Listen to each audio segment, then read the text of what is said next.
Now, my name is Jean Gauvin. I'm going to be the presenter for today. I've got a few housekeeping information to share with you before I start my presentation. Just to make sure you are attending the right presentation, the title of this one is Bathing Your Dog at Home, a Veterinarian's Perspective During the COVID-19 Pandemic. You have joined this webinar in listen-only mode, but I will answer a few questions at the end. So if you have any, you can use the chat pane to type them. You can find it at the bottom of the control panel. Before I start, sorry about that. Before I start the webinar, I'd like to thank all the people that are working tirelessly for all of us during this horrible pandemic. The whole society is affected by the COVID-19 pandemic, and including pet owners. So on behalf of Kane Biotech and myself, our thoughts are with you, and we wish you all, including your pets, to stay healthy and safe. So now let me introduce myself. I'm a small animal veterinarian, and before joining Kane Biotech, I've spent 40 years in private practice. My special fields of interest have always been animal welfare, antimicrobial stewardship, small animal dentistry, and believe it or not, 30 to 40% of all my patients were not cats and dogs, so I've been dealing with a lot of birds and exotics during my practice. I am a past president of the Canadian Veterinary Medical Association and a past president of the Quebec Small Animal Veterinary Association, and now I'm the brand new Chief Veterinary Officer with Kane Biotech. And for those of you who don't know, Biotech is a biotechnology company engaged in the prevention and destruction of biofilms. If not, all right, so that's good. Now, I want to introduce you to my pets. On the left-hand side is Gaston. Gaston is a great cat. On the right-hand side, it's Maya, my wirehead teckle. And on the upper picture, it's a turtle. This turtle, his name is Carolyn. And Carolyn, I've had Carolyn for 28 years. She's 28 years old. I got her when she was abandoned. She was about the size of a quarter. And the funny thing about this picture is that the animal health technician holding Carolyn right now, her name is also Carolyn. So for roughly 28 years during my practice, I had two Carolyns in my clinic.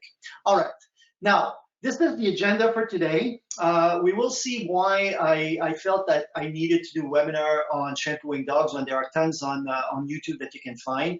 And then I will answer some frequently asked questions. And then I will introduce you to the Silkstem spray foam shampoo, which is great. You will love it. You'll see it's great. And then I will lead you step by step on how to shampoo your dog. And then at the end of the presentation, I will entertain some questions. We normally should have enough time to answer questions. All right, so here we go. So why a webinar on bathing dog? Well, you know that a lot of grooming salons have been shut down because of the pandemic, and in a lot of areas they're still closed. We don't know when they will reopen, yet our dogs need regular grooming if we want to keep their coat healthy. Also, you know, accidents take place sometimes after a grooming salon open hours. So it's just a great idea to learn how to groom your dog. And I will also introduce you during this presentation to, like I said earlier, to a brand new spray foam shampoo that I've been using with my own dog, and I really, really like it. Now, keep in mind that I'm not a professional groomer, so bear with me. I'm a vet, but during this presentation, I'll share with you a lot of what I feel are valuable information pertaining to your dog's skin and fur health. But from a vet's point of view. Also today, I will not address grooming in the sense of trimming and clipping, but more in the sense of shampooing. So when I say grooming, I mean really bathing and shampooing.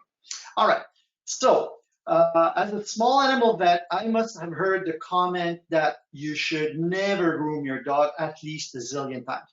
That they need the oil that their gland secretes on their skin and fur. And in my mind, this comes from way back when dogs were staying mainly outside our houses. So if your dog is a stray dog, like the one that we see on the picture right now, or if your dog lives outside all year long, this in itself could be subject of a presentation, then grooming should indeed be minimal. Especially in winter, they will need that oily coat to protect them against cold. But if your dog lives with you and your family in your home and maybe sleeps in your bed and sleep on your sofa as well, grooming is essential. If you want to keep your dog skin and fur healthy, and if you want to reduce unpleasant odor, I mean, you need to learn how to groom your dog. Now, another question I frequently get is, how frequently should we groom our dogs? And the short answer to this is once a month. That's what I've been doing for at least 40 years without any problems with all my patients and my own dogs. But it always depends upon the individual. Some dogs have an oilier skin and necessitate more frequent bathing. I've seen that very frequently in the past, where, you know, this dog smells a bit more, so they may need actually more frequent grooming. Also, if you think of ferrets, especially intact ferrets, ferrets that are not neutered, their smell will be muskier and stronger, and they will need also more frequent grooming. Mind you, grooming large dogs can be quite challenging for the parent, especially with nervous dog, and if proper facilities are not available. So sometimes these pet owners will prefer to do it maybe every 6 weeks or every 8 weeks, because it's quite an ordeal every time they have to do it. And that's most of the time it's fine. Also, some dogs are being treated by their vets, all right, for skin issues, and may require weekly and even more frequent shampoo. So don't be surprised if your vet tells you to shampoo your dog with this special shampoo like 2 times a week or 3 times a week, and even every day. You know, for in certain circumstances, it's needed. But you have to be careful, because excessive grooming can result in dry coat and skin and skin irritation also. And I did see this in the past, where some of my clients wanted the dog to be as clean as possible, but were overkilling in terms of frequency. So let's be careful with that. Now, another question that I frequently get is, can we use human shampoo? And the skin pH of dog, you have to know that the skin pH of dog is neutral. So it's between 6.5 and 7.5, whereas the pH of people's skin is acidic, so around 5.5. So whenever you use a people's shampoo on a regular basis, it can disrupt the dog's acid layer. The dermatologist will call it the mantle, and this can create an environment where bacteria, parasites, viruses can flourish. So in general, we can say that using people shampoos, well, it's not a good idea. They're not suitable for dogs.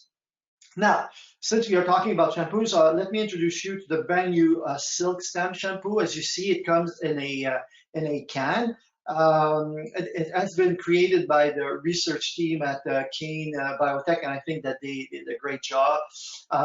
So basically, it's an aerosol, so it's a spray. It's really easy to apply.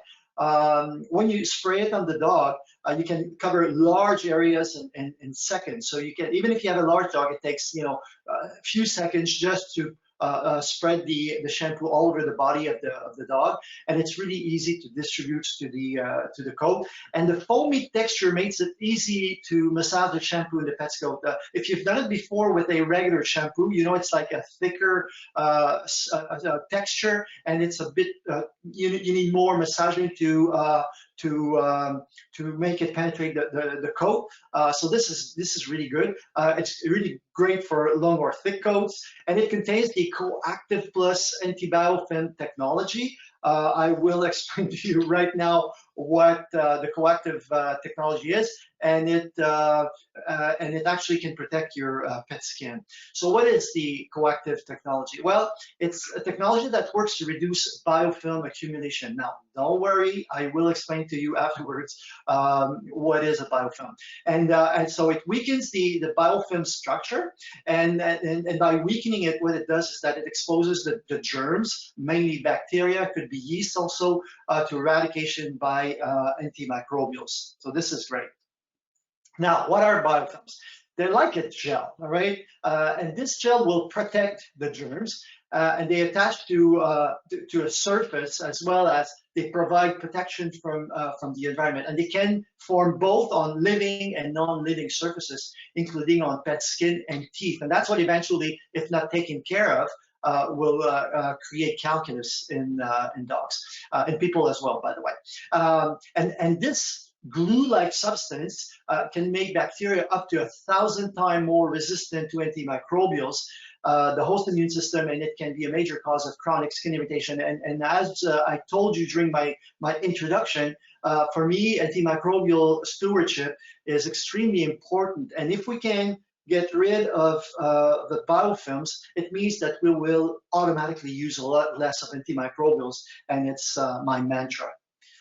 Also, key benefits, well, like we said, it controls biofilms, but it helps also to relieve minor skin irritations and itching. It soothes and moisturizes the skin redness and dryness. And as I mentioned earlier, it has a balanced pH, which is specifically optimized for cats and dogs, so it's great. Now, there's a nice thing on the cake. It's formulated with GRAS. GRAS is the acronym for generally recognized as safe ingredients. So this product is really, really safe. It's a great product. And also it acts as a conditioner. So if you have a dog that has, a thin coat or a silky hair that has the tendency to mat, to tangle very quickly, very easily, especially after shampoos, well, this will act as a conditioner as well, and it's going to make the brushing afterwards a lot easier. Great. So now you can see on the left-hand side, same dog, by the way, on the right and on the left. And on the left-hand side, you can see that this dog actually has a lot of dandruff. You can see that this dog is suffering from dry seborrhea, and you can see on the right after the dog was shampooed that the skin looks shinier, barely no more dandruffs. So this is a great. Those are great results. So it works very well. I've used it with my dog. My dog has a wire-haired coat, and it works also with wire-haired coats. So I really like it. Now, where can you get the Silkstem spray foam shampoo? Well, it is available until May 3rd, 2020 on Kickstarter, so until next Sunday. So if you want to get it, if you want to buy it, basically what you have to do is go on Kickstarter.com. So that's basically the image that you will get if you type that on Google, and don't look for a buy button because you won't find one. It's not a typical commercial website. Just to let you know, if you still don't know, Kickstarter is a crowdsourcing fund, and it helps to develop market for company brands or product boasting new technology like the Silkstem one.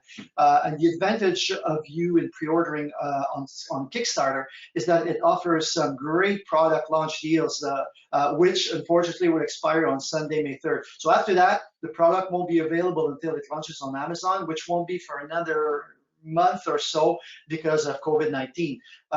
So once again, you on the Kickstarter page, you click on search, okay, on your right hand side.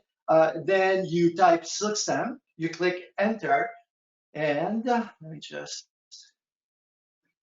there you go. And then you'll land on the Silkstem Kickstarter homepage, right?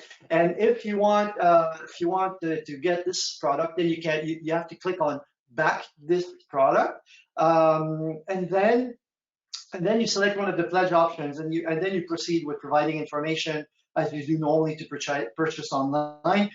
Just remember that the purchase is actually referred as a pledge there, and just to let you know that the purchase transaction won't go through on your credit card until after the program ends on May 3rd, and only if the fundraising goal is reached. Right now, the goal is $5,000, and so if it is reached, you should expect to receive the product, your shampoo within 2 weeks of that. If it's not reached, then you won't be billed, and the product will be available when it launches on Amazon. So those are great deals. I think they're worth using. So if you want to send a pledge, it's great. All right, now I'm going to lead you on step-by-step on how to do your shampoo. First thing that you have to know or keep in mind is that it's got to be fun. Okay, it should be fun. If it's not fun for the dog to be shampooed, groomed, and all that, it's going to be a chore for you. The dog will hate you. So it should be fun. So what should you do? Well, first of all, you have to do some positive reinforcement. What I mean by positive reinforcement, what I've been using for at least the past 40 years is dry liver. It's that simple. You can either cook it yourself or you can buy it in veterinary clinics or in pet stores. It's natural. There's only, it's only liver, and you can cut it in really tiny, small pieces. And what I do is the example for this would be to you bring your dog in, let's say the bathroom where you will shampoo him, and then you ask your dog to sit and stay, and then you give a treat. And you give a treat, and you talk to the dog, and you do this for 5 minutes until the dog is really relaxed, and then you redo it the following day. Twice a day. Usually we do it for 15 minutes in the morning, 15 minutes at night, until the dog gets really used to the environment. And then you can go a step further by putting the dog in the bathtub and doing the same thing, or putting the dog in the shower and do the same thing. Ideally, you should start doing this positive reinforcement as early as possible in the life of the dog, and then it's going to be fun. It's not, it's not going to be, oh gee, I've got to do the dog again. It's going to be fun because they will enjoy it. So the first thing to do is brushing, and once again, brushing. Why? Because if, for instance, your dog has a tendency to mat, if you shampoo him with those mats, those mats will probably get worse. So you want to remove as many mats, if not all the mats, that you can. Once again, it's going to be fun for the dog. You shouldn't hurt the dog. So what you want to do is positive reinforcement. You have to start getting the dog used to be brushed before it's got mats, obviously, and then you start brushing, you give treats until this becomes a reward. So, for instance, what my sister-in-law was doing with her dog, she was asking the dog to come and stay, and she would brush the dog, and the reward was brushing the teeth with a nice toothpaste, which is available on in the market right now. And if the taste is good, they will take it as a treat. So that's another way of doing it. So really important to brush your dog before remove the mats. Second step, then you want to wet the fur completely. Now I'm going to ask you to be careful not to put water inside the ears. At one point you'll get used to this, but if, for instance, you're worried that you're going to put water in the ears and that it could be an issue, most of the time it's not an issue, but it could be an issue with certain dogs. Well, what you can do is actually you can put a cotton ball in each ear canal, as long as you remember how to that to remove it once the grooming is done. And then you apply the shampoo. If you get a regular shampoo, you put it in your hand about a tablespoon at a time, and then you can massage the dog to make it penetrate into the fur. If you have a larger dog, then you can draw a line on the back of the dog, and then you have to massage. But most of the time you have to add more water because it's not as easy as it is with the Silkstem foam shampoo. And then you massage the skin for a few minutes. I recommend 5 minutes. We have the coactiv plus technology in the Silkstem shampoo, and we want the medication to be in contact with the skin of the dog for at least 5 minutes. And then, so this is, you see here on this picture, this is actually the Silkstem spray foam shampoo, and you can see that you can spray it very, very quickly on a fairly large dog, and in a few seconds, and you will be covered with the shampoo, and then you can massage it. And because the foam is not thick, it's really, really easy to massage it and make it go through the fur up to the skin. So it's very, very simple to do. Now I'm going to ask you to be careful for sensitive areas like the eyes, for instance. Even with the foam shampoo, what I do is I will put some foam inside on my hand, and I will gently work around the eyes. You don't want to put any type of shampoos, whether the Silkstem shampoo or regular shampoo, in the eyes of the dog. Once again, it's not going to be a good idea. And let me go back just for a minute when I was saying to wet the dog. I mean, it really is important to use lukewarm water, because if you use very hot water and you hurt the dog, this is called negative reinforcement. And if you hurt your dog while you do the shampoo, you can be sure it's going to be a nightmare to do it again in the future. They have very good memory, believe me. So that's why it's going to be very important to use, lukewarm water, and very important also not to put any shampoo in the eyes of the dog, because you don't want to hurt the dog. And that's it. And once this is done, you rinse the dog, as we see on the upper picture. Now, if you're using regular shampoo, it'll take more time to rinse completely, because the shampoo will be a tad harder to remove. But with the foam shampoo, you can rinse it very, very quickly. It actually is very quick.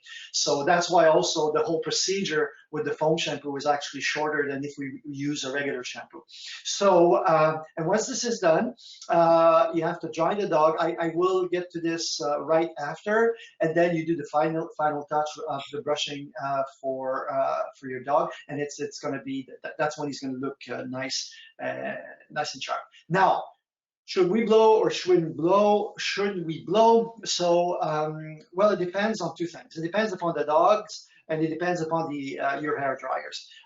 Some dogs are afraid of air dryers, and therefore we shouldn't use them on them. But I would say the vast majority, in my experience, the past 40 years, I would say that the vast majority of dogs don't mind the air dryers. So it shouldn't be a problem. The biggest problem actually, but if it is the case, if your dog is afraid of the blow dryer and you want to use a blow dryer, then you should once again do positive reinforcement. Gradually get the dog used to the sound of the dryer with treats, sit, stay, and then get the dryer closer and closer and closer. So yeah, the other issue is that our domestic air blowers are usually not as resistant as professional ones. The one that you see on the right hand side right now is the one that I've used for at least 30 years. I've had the same model for 30 years, and it's still working right now. So it is very, very effective. The only kicker when you're using a blow dryer is that you have to make sure that the heat is not too hot, because once again, you will not burn the skin, but you could cause major irritation and dryness of the skin. Okay, so be careful. Personally, I use a towel. I use actually not one towel, but I use many towels. And in winter, what I will do is I will bring my dog out for business, for the last business of the day, around 9:30, 10, etc. Then I'm going to do the shampooing and all that, and then I'm going to dry her up with towels, make her brush her, and so that the following morning, even if it's minus 25 outside, she's going to be dry and ready to go outside. And most of the time, the following morning also, I will do a final touch of brushing. So that being said, whoops. I'm going to thank you for listening to this webinar. Thanks for watching. You'll be able to watch it again if you want in the future. And now I'm going to answer a few questions. You can use the chatter pane at the bottom of the control panel. If we don't have the time to answer all questions, you can post them on our Facebook page at Silkstem Pets. So, and then either me or one of my colleagues will answer them. So once again, thanks a lot, and I'll be waiting for your questions. You can type them right now. Thanks.